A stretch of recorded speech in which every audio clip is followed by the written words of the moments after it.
Stock మార్కెట్లో invest చేసి మీ డబ్బులు డబుల్ చేసుకోవాలనుకుంటున్నారా? సుందరరామిరెడ్డి గారి లైవ్ సెమినార్ కి అటెండ్ అవ్వండి. హలో అమ్మా, నమస్కారం. నమస్తే కీర్తి.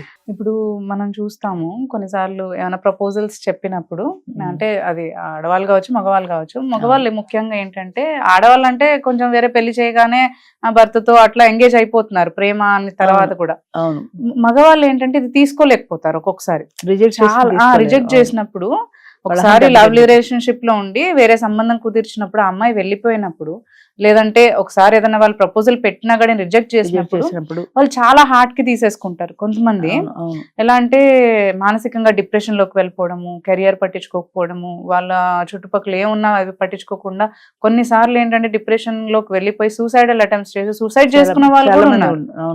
సో అలా కాకుండా అండ్ కొంతమంది ఇంకా ఆపోజిట్ రెబెల్ అవుతారు, అంటే ఆమెను ఏదో హర్ట్ చేయడము అలాంటివి కూడా ఉంటాయి.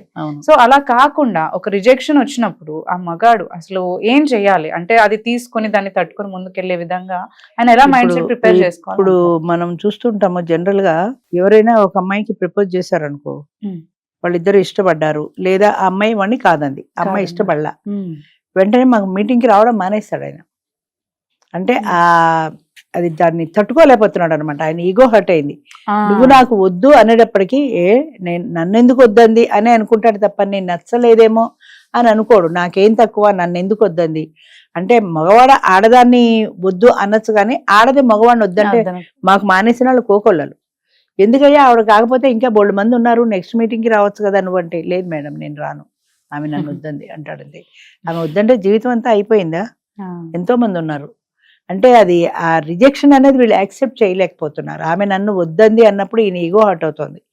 ఈయన ఈగో హర్ట్ అవుతుందే తప్ప ఆమె వద్దంటే ఆమె వ్యక్తిగత కారణాలు ఆమెకు ఉంటాయి. కారణం ఏదైనా కానీ ఆమె వద్దంటే నేను ఇంకొకళ్ళు ఎందుకు చేసుకోకూడదు అని అనకుండా రావడం కూడా మానేస్తున్నారు.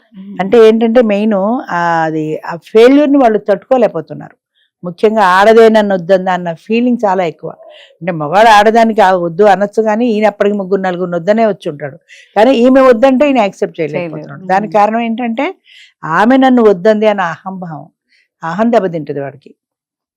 ఆమె కారణాలు ఆమెకు ఉంటాయని అనుకోరు. ఆమె కూడా నన్ను వద్దంది, ఆమె ఎవరు వద్దనడానికి అనే అనుకుంటారు తప్ప ఇది ఎవరి కారణాలు వాళ్ళకు ఉంటాయనుకోరు.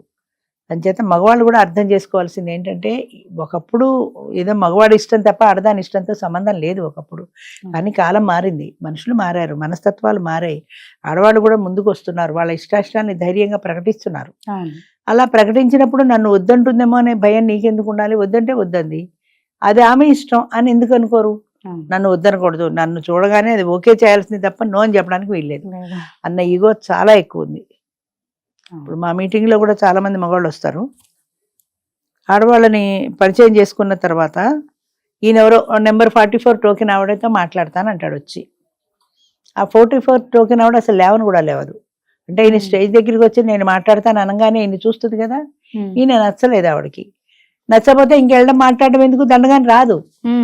నేనేమంటానంటే, అమ్మ వచ్చి పరిచయం చేసుకుని మాట్లాడి నాకు ఇష్టం లేదని చెప్పు, కనీసం మర్యాద కదా, పిలిచినప్పుడు రావాలి కదా అంటే అసలు లేవని కూడా లేవరు వాళ్ళు.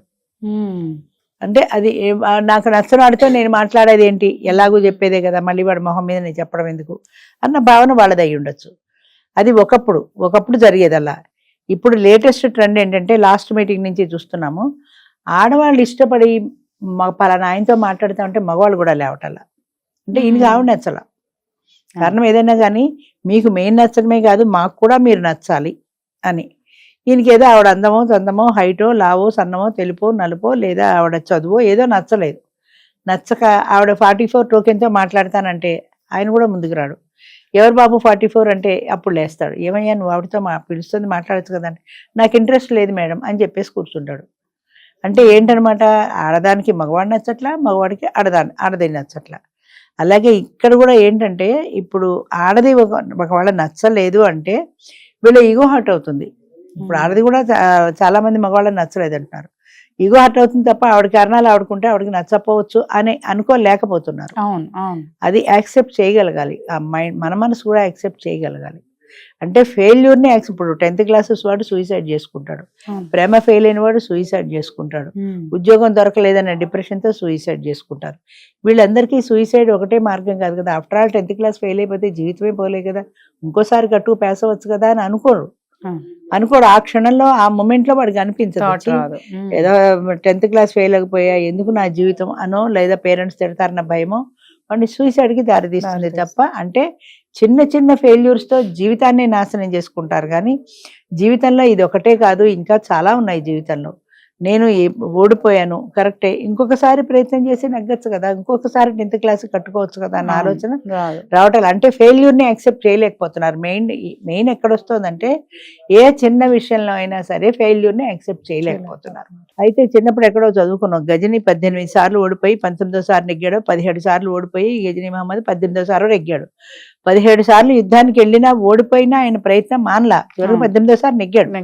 అలా నువ్వు కూడా ఎందుకు ప్రయత్నం చేయవు, 1-4 సార్లు ప్రయత్నం చేయాలి కదా, ప్రయత్నం చేసి నెగ్గేదాకా నువ్వు పోరాడాలి అన్న థాట్ వాళ్ళకి లేదు.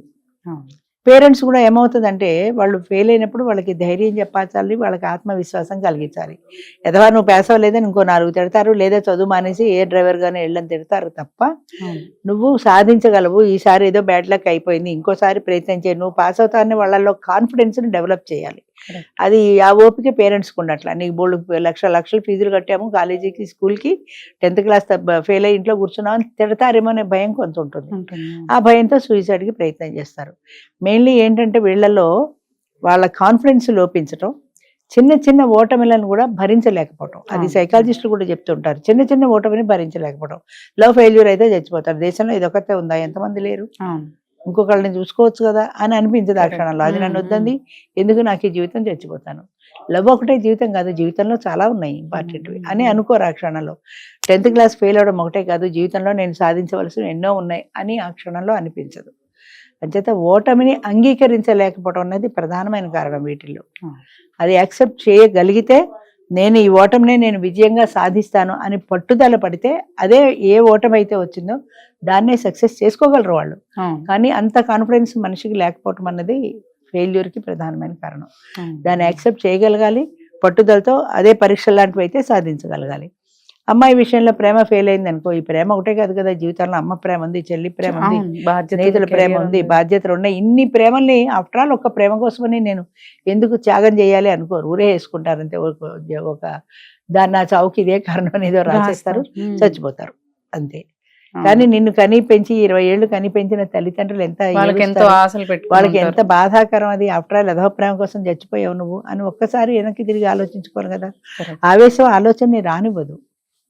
అంచేత ఇలాంటి నష్టాలు అనేవి వాళ్ళకి సెల్ఫ్ కాన్ఫిడెన్స్ ఉండాలి.